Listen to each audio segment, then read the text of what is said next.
আর ওই রুমের ভিতরে আপনার অনেক লেখা, ওয়ালের মধ্যে খোদাই করে লেখা। আমার মনে হচ্ছে যে এখানে কত লোককে যে রাখা হয়েছে এটা অনুভব করার মতো না। এক একজনের লেখার হাতের স্টাইল এক এক রকম। আমাকে ডিজিএফআই ধরে নিয়ে আসছে, আমাকে ডিজিএফআই অ্যারেস্ট করছিল বাড়ি থেকে, এরকম অনেক লেখা।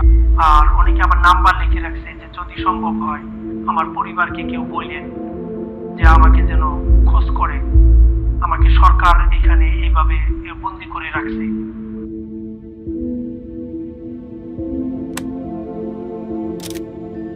উত্তরে যততলা বিল্ডিং, দক্ষিণে ম্যাচ বি, তার মাঝখানে হলো একটা মাঠ, মাঠের মাঝখানে।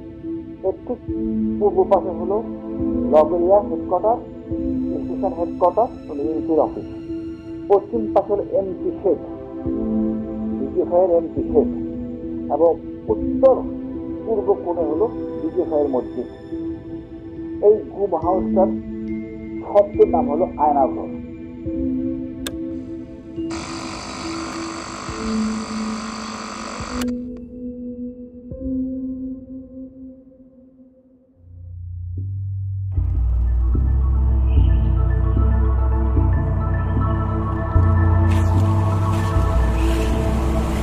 ঢাকায় ডিজিএফআই সদর দপ্তরের ঠিক পেছনে অদ্ভুত এক স্থাপনা। র্যাপিড অ্যাকশন ব্যাটালিয়নের ওপর মার্কিন নিষেধাজ্ঞা আরোপের কয়েকদিন আগেই এই স্থাপনাটি ত্রিপলের ছাউনি দিয়ে ঢেকে ফেলা হয়। বাংলাদেশে বলপূর্বক অন্তর্ধান বা গুমের শিকার ব্যক্তিদের কোথায় আটক রাখা হয়? এই প্রশ্নের উত্তর খুঁজতে গিয়েই আমরা আয়নাঘর নামক এই গোপন কারাগারটির সন্ধান পাই। আমার গ্রামের বাড়ি গাজীপুর কাপাসিয়া ৬ নং ওয়ার্ড। আমি মালয়েশিয়ার প্রবাসী। আমি 2008 সাল থেকে মালয়েশিয়াতে কর্মরত ছিলাম। 2015 সালের লাস্টে দিয়ে আমি দেশে যাই বিবাহ করার উদ্দেশ্যে। তো 2016 সালে 29শে মে আমি কাপাসিয়া ড্রাগ ব্যাংকের পাশে বোর্ডিং গেছি। আমাদের গাড়ির বোর্ডিং কাজ চলতেছিল। আমি এটা পর্যবেক্ষণ করতেছিলাম বিকাল আনুমানিক 4টা থেকে 5টা এরকম সময়। তো হঠাৎ করে 4-5 জন একটা গাড়ি আসলো, 4-5 জন গাড়ি থেকে নামলো। তো ওনাদের হাতে একটা মনিটর ছিল। তো ওনারা আমার থেকে মেবি 10 ফিট ডিস্টেন্স ছিল দূরত্ব। তো অটোমেটিক আমার মোবাইলে একটা কল আসে। আমি মোবাইলটা বের করি। বের করার সাথে সাথে ওনারা আমার সামনে চলে আসে। সামনে আসার পর আমাকে জিজ্ঞেস করে, আপনি কি শেখ মোহাম্মদ সেলিম? আমি বলি জি। তো 2 জন লোক আমার 2 পাশে আমাকে একরকম ধরার মতোই ধরে নাই। একটু সামনে আসার কথা আছে। তো আমি যখন একটু সামনে যাই, ওনারা 2 জন আমাকে ধরে গাড়িতে উঠানোর জন্য, গাড়িতে উঠানোর সাথে সাথে আমার চোখ বেঁধে ফেলে, আমার হাতটা বেঁধে ফেলে পিছনে। তারপরে আরেকটা মোটা কাপড় দিয়ে আমার চোখ বাঁধে, তারপরে একটা টুপি পরে।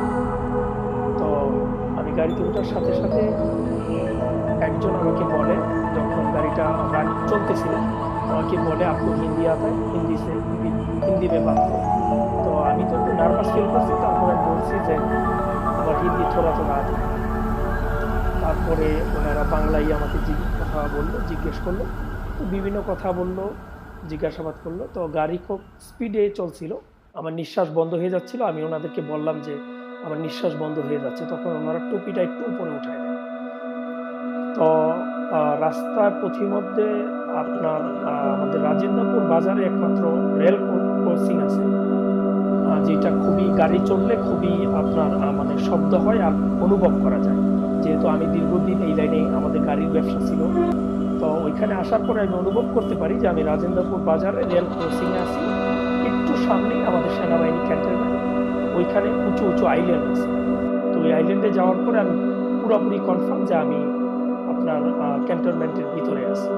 তো ক্যান্টনমেন্টের মেবি লাস্ট চেকপোস্টে ওই গাড়িটা সিগন্যাল দেওয়া হয়। পিছনে গাড়ি ছিল নাকি ওইটা আমি দেখি নাই, পরে শুনতে পারছিলাম। আমি যখন বের হয়েছি তখন অনেকেই বলছিল 2টা গাড়ি ছিল, বাট আমি একটা গাড়ি দেখছি। তো যখন ক্যান্টনমেন্টের গাড়িতে ব্রেক করা হয়, তো সম্ভবত সেনা অফিসার কথা বলতে চাচ্ছিল, বাট ওনারা কথা বলতে রাজি না। পিছনের গাড়ির সাথে হয়তো ওনারা কথা বলার পরে আবার গাড়ি রানিং হলো, চলতে থাকলো। তো ওইখান থেকে মেবি 5 মিনিট ডিস্টেন্স, এতটুকু জায়গা যাওয়ার পরে আমাকে গাড়ি থেকে নামানো হয়। গাড়ি থেকে নামানোর পরে আরেকটা গাড়িতে উঠানো হয়। আর নৌবাহিনীর ক্যাম্প, কর্মীতলা হসপিটাল, এই এরিয়ার মধ্যে আমাকে নিয়ে আসছে। আমাকে মেন রোড থেকে সম্ভবত মানে আমার ওই গাড়িটা যখন ঘুরানো হয় তখন আমি ফিল করতে পারছি ডানে হতো বা বামে যে কোনো একটা জায়গায় ঢুকিয়ে দিল গাড়িটা। তো আমার মনে হয়েছিল যে নৌবাহিনীর ক্যাম্প প্লাস কর্মীতলা হসপিটাল যে কোনো আশেপাশে। যখন আপনার মেন রোড থেকে ঢুকানো হয় ওইখানে আমি 2টা আইল্যান্ড ফিল করতে পারি, প্লাস একটা চেকপোস্টও ছিল যেখানে ওনারা গ্লাসে একটু নামিয়ে কথা বলে। তো গাড়িটা খুবই স্লোলি চলছিল, মোটামুটি আপনার 10-15 মিনিট গাড়িটা চলার পরে, আরও কম সময়, বাট আমি একজাক্টলি ইয়েটা বলতে পারবো না। তো গাড়িটা যে কোনো এক জায়গায় ব্রেক করা হয়। ব্রেক করার পরে আমাকে গাড়ি থেকে নামানো হয়। নামানোর পরে আপনার কেচি গেট বলে আমাদের, যেটা আমাদের বাংলাদেশের কলিপসেবল গেট যেটাকে বলে আর কি, ওই গেটটা খোলা হয়। তো আমি শব্দ ফিল করতে পারি, যেহেতু আমি দীর্ঘদিন ওয়েল্ডিং এর সাইটে জব করেছি মালয়েশিয়াতে। তো ওই দরজাটা খোলা হয়, খোলার পরে সিঁড়ির মতো জায়গা দিয়ে আমাকে একটু নামানো হয়। নামানোর পরে অনেক জায়গা আমাকে ঘুরানো, তো এক জায়গায় নিয়ে আমাকে বসানো হয়। কিছুক্ষণ বসিয়ে রাখার পরে আপনার আমার নাম জিজ্ঞেস করা হয়, আমার পেশার মাপা হয়। আমার পেশার মাপা আমি তো দেখি নাই, বাট ওনারা এখানে আপনার মেডিকেল ইকুইপমেন্ট লাগিয়ে ওনারা ভিতরে আপনার অনেক লেখা ওয়ালের মধ্যে খোদাই করে লিখছে। আমার মনে হচ্ছে যে এখানে কত লোককে যে রাখা হয়েছে এটা অনুভব করার মতো। এক একজনের লেখার হাতে স্টাইল এক এক রকম। আমাকে ডিজিএফআই ধরে নিয়ে আসছে, আমাকে ডিজিএফআই অ্যারেস্ট করছিল বাড়ি থেকে, এরকম অনেক লেখা। অনেকে আমার নাম্বার লিখে রাখছে যে যদি সম্ভব হয় আমার পরিবারকে কেউ বললেন যে আমাকে যেন খোঁজ করে, আমাকে সরকার এখানে এইভাবে।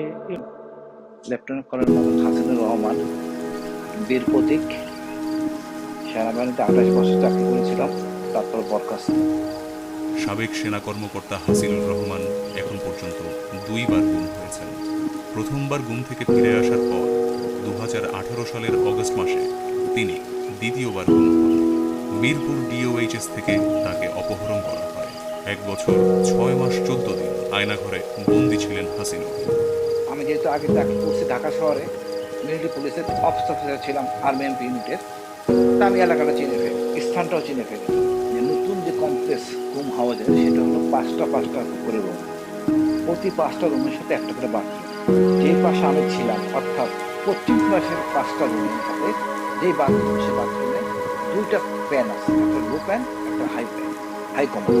আমি হাই কমান্ডের উপরে উঠে একজস্ট ফ্যান দিয়ে বাইরে তাকাই, দেখতে পাই পুরান বিল্ডিং, এবং আমি চিনতে পারি মোটামুটি এটা এলাকাটা কোনটা। এটা হলো সম্পূর্ণ কমপ্লেক্সটা হলো উত্তরে 14তলা বিল্ডিং, দক্ষিণে ম্যাচ বি, তার মাঝখানে হলো একটা মাঠ, মাঠের মাঝখানে এর ঠিক পূর্ব পাশে হলো লগরিয়া হেডকোয়ার্টার, স্টেশন হেডকোয়ার্টার, এনসির অফিস। পশ্চিম পাশে হলো এমটি শেড, ডিজিএফআইয়ের এমটি শেড, এবং উত্তর পূর্ব কোণে হলো ডিজিএফআইয়ের মসজিদ। এই গুম হাউসটার শব্দ নাম হলো আয়নাঘর। তো রাতে আমাকে এনার্জি প্লাস বিস্কুট দেওয়া হয়। এনার্জি প্লাস বিস্কিট দেওয়া হয়তো মাঝে মাঝে। একদিকে আমি আপনাকে 2 দিন 3 দিন এটা বলতে পারবো না, কিন্তু সূর্যের আলো বাতাস কোনোটাই আমি ফিল করতে পারি না কখন সময় যাচ্ছে, কি হচ্ছে, মানে ওইটা আসলে আপনার অনুমান করা যায়। তারপর খাবারের যে সময়টা, এটা অনেক সময় দেখা যাইতো যে খুব ক্ষুধা লাগছে, খাবার দিচ্ছে না, আবার দেখা যাচ্ছে কিছুক্ষণ আগে খাইলাম আবার খাবার দিল, মানে এমন একটাই অবস্থা। খাবারের কন্ডিশন খুব ভালো ছিল।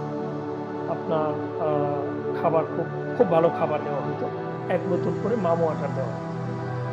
নর্মাল আমাদের যে মামের বোতলগুলি আছে, যেগুলি এই বোতলগুলি দিত। একটা বিমান ল্যান্ড করতো, মানে বিমানের মতো একটা শব্দ হতো। আমার মনে হচ্ছিল যে বিমানটা ল্যান্ড করে।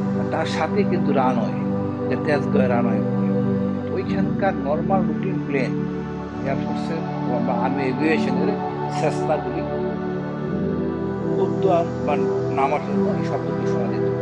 আর ফ্যান বন্ধ করলে আপনাকে আরেকটা জিনিস বলবো, অনেক লোকের কান্নার শব্দ আসে, কিন্তু এটা ফ্যান ছাড়া থাকা অবস্থায় বোঝা যায়।